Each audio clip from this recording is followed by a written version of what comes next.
And with more bloodshed comes more bloodshed. And there is no security solution to this. Welcome to Global Dispatches, a podcast for the foreign policy and global development communities and anyone who wants a deeper understanding of what is driving events in the world today. I'm your host, Mark Leon Goldberg. I am a veteran international affairs journalist and the editor of UN Dispatch. Enjoy the show.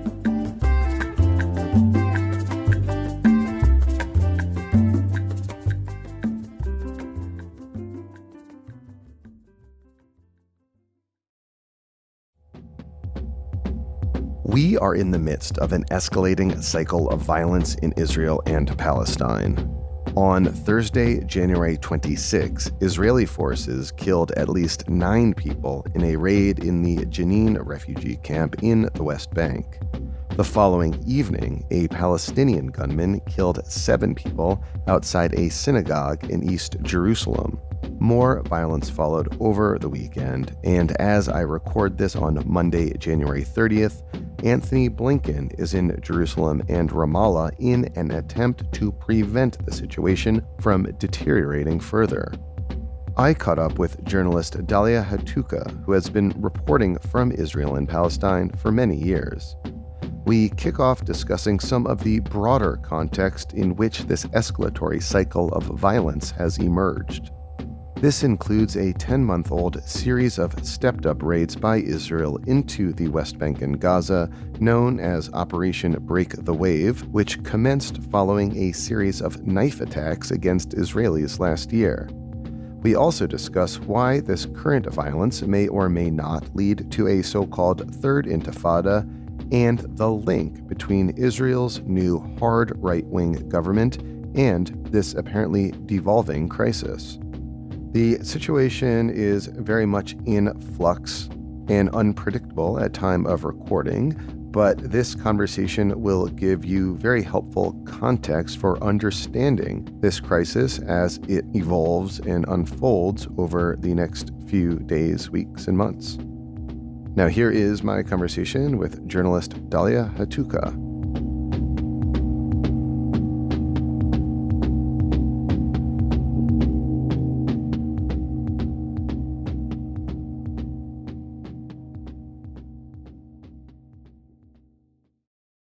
Before we discuss the calamitous events of the last several days, I just wanted to have you go back and set the context for listeners in terms of the sharply increased Israeli incursions into the West Bank and Gaza over the last 10 months or so, under what the Israelis have called Operation Break the Wave.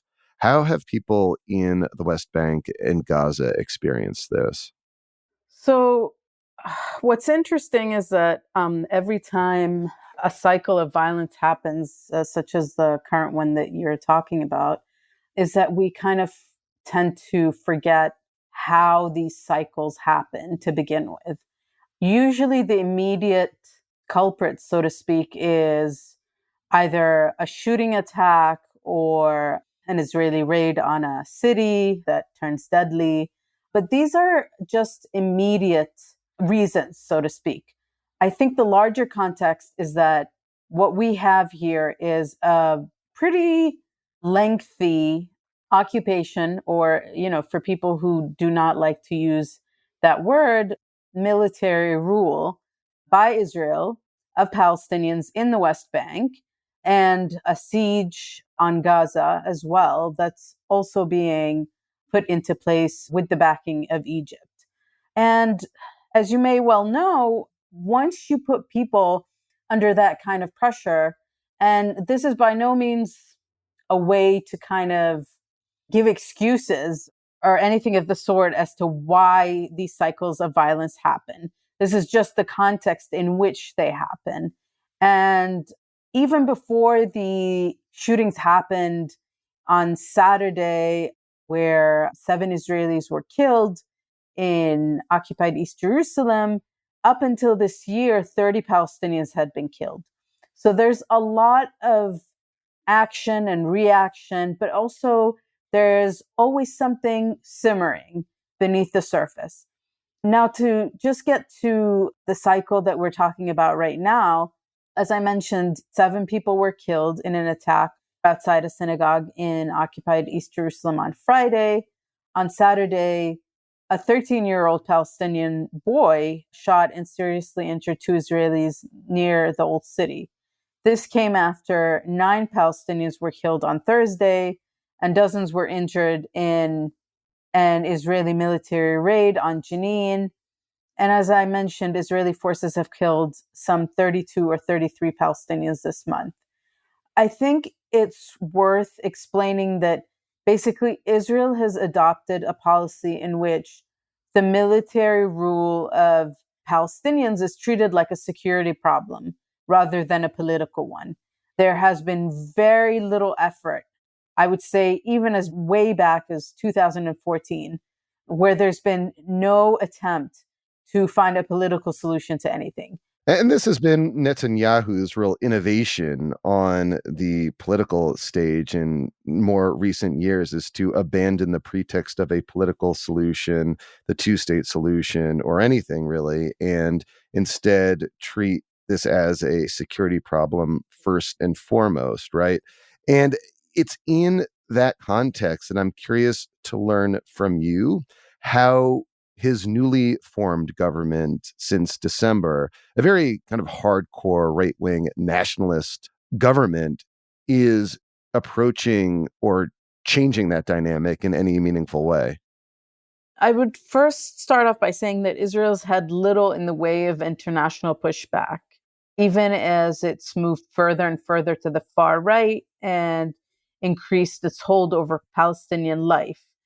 I would say that the new Israeli government, and I'm sure a lot of other people have said this as well, is probably the most right wing in the country's history. And it sparked fears for Palestinians in the West Bank and in Israel proper, as well as Israelis as well. And that's the reason why we've been seeing all these protests and demonstrations in Tel Aviv and in Jerusalem. You're referring to protests recently. Some 100,000 Israelis came out to protest the, certain policies of this new right-wing government, including a plan to potentially subjugate the Israeli courts to the rule of the Knesset, which is a separate but interrelated issue, I think, to what we're discussing today. Absolutely. And I'll mention that in a second. I just want to mention that basically part of this new government are personalities, so to speak, that are pretty, I would say, racist. You've got National Security Minister Itamar Ben-Gvir and Finance Minister Bezalel Smotrich. And both of them have been outspoken about their intention to expand what's known as illegal settlements. I mean, all settlements in the occupied West Bank are illegal, but you've got these outposts that the Israeli government deems illegal for its own purposes, basically. And also, they've been outspoken about the annexation of Palestinian land, and they're notorious for inciting violence against Palestinians. So you've got these personalities, but they hold these important positions in the government. And Netanyahu has kind of given in to these personalities because he doesn't have any other choice. Now, we've mentioned that tens of thousands of Israelis protesting against the government for, I would say, the 4th consecutive week. And the protests are directed primarily against the government's proposed changes that would weaken the judicial system. Basically, according to the plans, a majority in parliament should be able to pass a law, even if it violates the basic law in the opinion of the Supreme Court. And the new Justice Minister, Yariv Levin, wants to also change the composition of the body that appoints judges. So in the larger scheme of things, what we're looking at is the far-reaching changes could also play into Netanyahu's hands in his current corruption trial, where he stands accused of fraud, breach of trust, and corruption. And we've always known that, Netanyahu has accused the Supreme Court of excessive interference in political decisions. And also, I think what he's worried about is the fact that the Supreme Court has often sided with human rights groups such as B'Tselem and others. And I think some, especially observers of this patch of land, they fear an end to democracy in the country if these plans are implemented. Yeah, I mean, this is like very much a clear example of attempted subjugation of the independence of the judiciary by a government, something the US has been critical of. It's something that we saw happen in kind of other kind of right-wing governments in Europe, like in Poland and Hungary in recent years. It hasn't happened yet, and there has been strong pushback, as you described. But I am interested to learn if you can draw a connection, if there is a connection to be drawn in the first place, between attempts by this new right-wing government to subjugate the judicial independence of the Supreme Court and its apparent increased willingness to engage in risky and deadly security operations in occupied territories. I think this is a good point to kind of mention that as Netanyahu has been making these attempts to kind of weaken the Supreme Court, he's also upped the collective punishment of Palestinians. So just in the past week, Netanyahu, for example, said he would expedite gun permits for Israeli citizens. And Israeli police are also encouraging those with existing licenses to carry their guns. So effectively, he's giving the green light for all Israelis to basically inflict violence upon Palestinians with full impunity. I mean, Israel's already armed to the teeth, and shooting at Palestinians is very common. It's not all uncommon to see Israeli settlers walking around, not just with handguns, but with assault rifles. Like you go to the mall or on the bus or on the train and religious places, and you see all kinds of people carrying weapons. And the thing is, we've already had like a really deadly year. Like 2022 was the deadliest year for Palestinians in 16 years, according to the United Nations.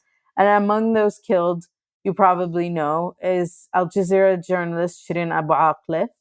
She was both a Palestinian and an American citizen. And we still have not had any justice carried out for her death. And also part of the punitive measures against Palestinians, I believe Netanyahu has also said that the homes of suspected assailants will be sealed ahead of demolition. Usually it happens after the fact. And also there are lots of consequences for families of attackers, which have nothing to do with it. And that's why even Israeli human rights groups have called these basically acts of collective punishment, because he's also potentially looking at stripping families of assailants of citizenship rights and deporting them. So in this kind of current escalatory cycle in which, we find ourselves right now, what are you looking towards on the Palestinian side that will suggest to you how or if this situation might deteriorate further? There has been a rise in the number of lone wolf attacks by Palestinians inside Israel. And this is a sign of frustration and a sign of a younger Palestinian generation that wants to take revenge. For example, one of the men who carried out an attack in the last couple of days, his grandfather was killed by an Israeli settler like 2 decades ago. And these things keep on happening. And with more bloodshed comes more bloodshed. And there is no security solution to this. I believe this is also what's led to the emergence of it over the last year of several armed groups in the West Bank. Again, they're lone wolf, quote unquote, groups because they're not under the direct control of the direct Palestinian factions such as Fatah, Hamas, or anyone else. And the members of these new groups, maybe the most famous of them is the Lion's Den. I think the Lion's Den is a very useful example of the trend that you are describing here. So can you kind of remind listeners who may not have heard of them who they are and why their emergence is indicative of broader trends? So basically, they're a group that was based in Nablus. And the reason I say was is because Israeli forces went in there and either killed all of them or took some of them into prison. These groups are notably young. They have not been under, as I mentioned, the direct control of traditional Palestinian factions. Many of them have affiliations with the traditional factions, but they've decided to go their own way and take the fight to the Israelis. These new groups speak to a wider issue, which is the increasing irrelevance of the elderly politicians who have dominated Palestinian political life for decades. And that includes the president of the Palestinian Authority, Mahmoud Abbas, who is 87 right now. He's unpopular and he has no natural successor. And also, as I mentioned earlier, it speaks to the popularity of more lone wolf attacks, which make it harder for Israel's security establishment to take care of the issue, so to speak. And for these new groups, the objective is not to calm things, but to end the occupation. They believe that the only way to push back against Israel's armed occupation is to themselves also be armed. But as far as your larger question, I don't see a way out right now, to be honest with you. The occupation has looked even more entrenched now that we have more far right groups growing stronger in the Israeli government. Illegal Israeli settlements in the West Bank, they're already home to 500,000 people. They're on the rise. And as I mentioned earlier, the Israeli government is set to legalize settler outposts that have been considered illegal under Israeli law. You've got thousands of Palestinians as prisoners. 800 of them are being held without trial. And then events like, raids in Jenin bring the situation to a precipice. And any number of incidents could set off, I don't want to call it a third uprising. We've had like dozens of almost third uprisings in the past, few years, but I would say they could set off clashes or whatnot. And those include any changes that happen at the Al-Aqsa Mosque in occupied East Jerusalem, which Israelis refer to as the Temple Mount, yet another Israeli war on Gaza, displacement of Palestinians in Jerusalem or the West Bank, or even a deadly Israeli raid into a Palestinian refugee camp. So any of these issues could set off something much larger and something that we can't control, which is why we've seen Blinken come into the picture, even though his visit was pre-planned. But I think these are some of the issues that he might discuss with the leaders in Israel and Palestine. I do want to ask you more about the prospect of a third intifada, as you just referenced. It's your view that right now we could potentially be on the cusp of such a thing, and you just identified a few scenarios that could kind of spark an escalatory cycle even further to that third intifada. Could you just explain what would be the significance of a third intifada right now? To be honest with you, I'm really hesitant to call it a third intifada or an uprising because since at least 2014, we've genuinely had maybe half a dozen third intifadas, so to speak, because every time it's something. And it's almost like it's something, but it's something that we always have. So it's almost like Groundhog Day.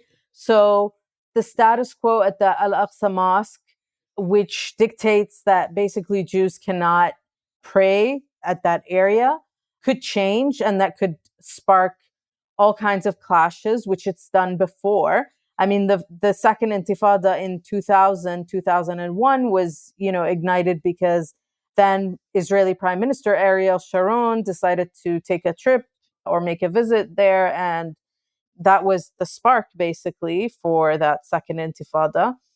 My biggest fear also is another Israeli war on Gaza. Those are really deadly. You've got millions of people in a very small stretch of land. We also know that Israel plans on displacing dozens of Palestinians in certain villages in both East Jerusalem and the West Bank. And these deadly Israeli raids are continuing on like almost on a daily basis.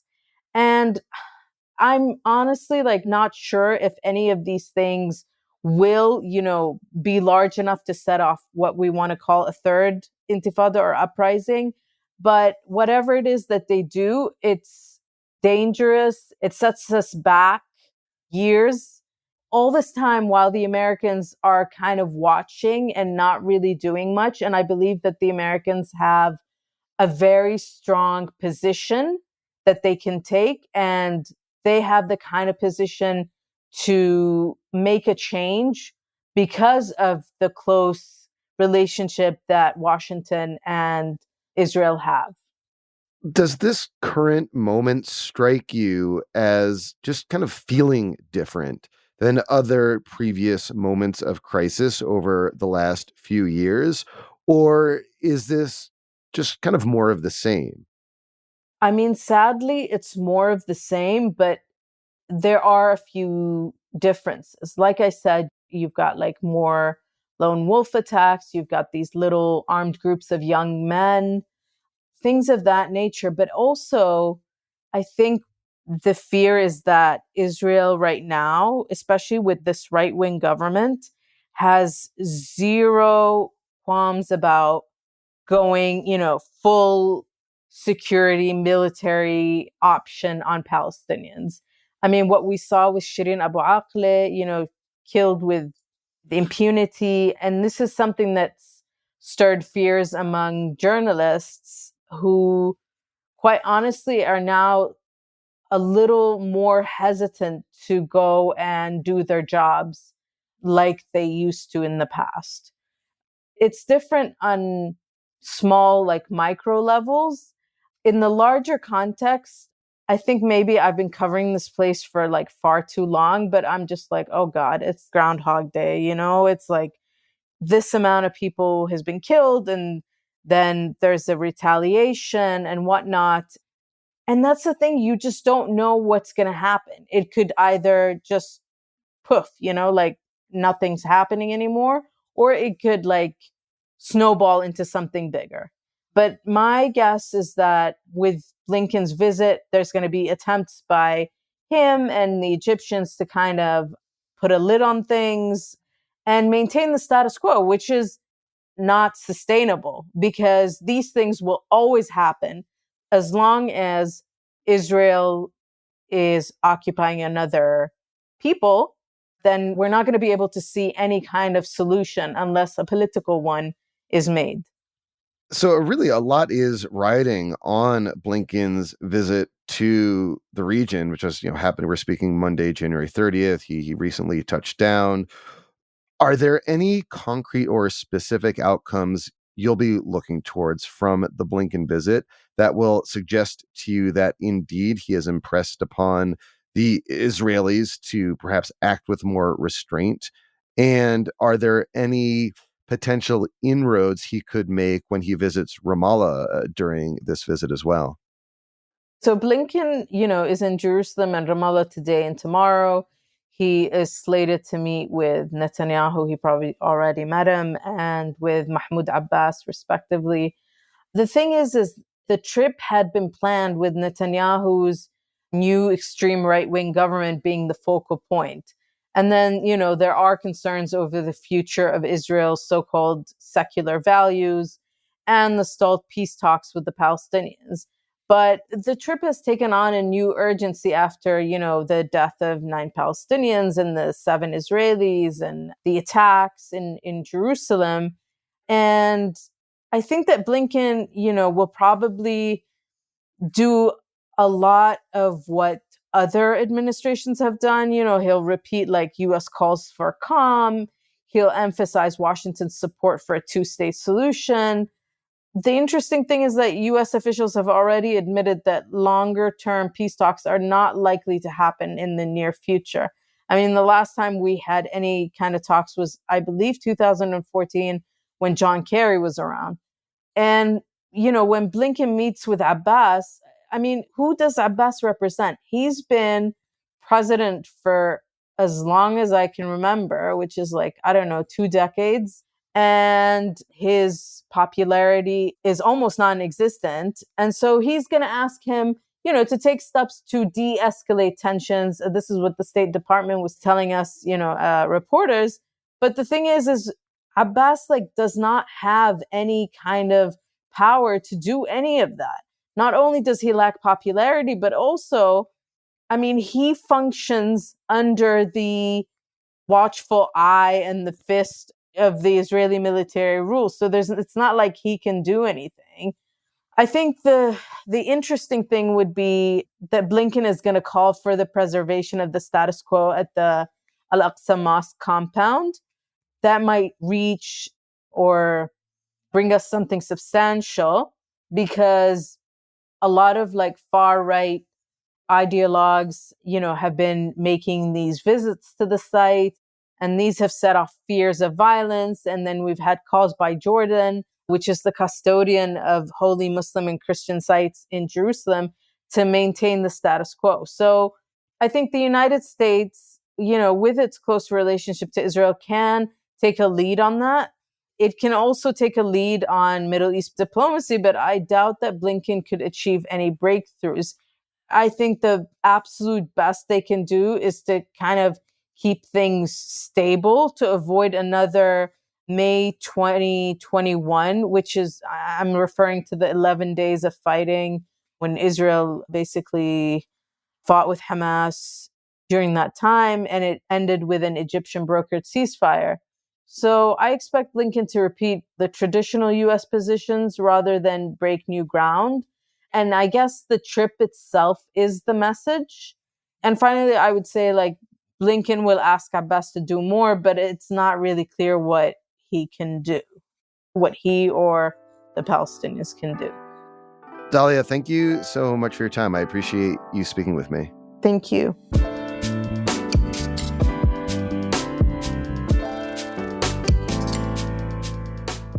Thank you for listening to Global Dispatches. Our show is produced by me, Mark Leon Goldberg, and edited and mixed by Levi Sharp.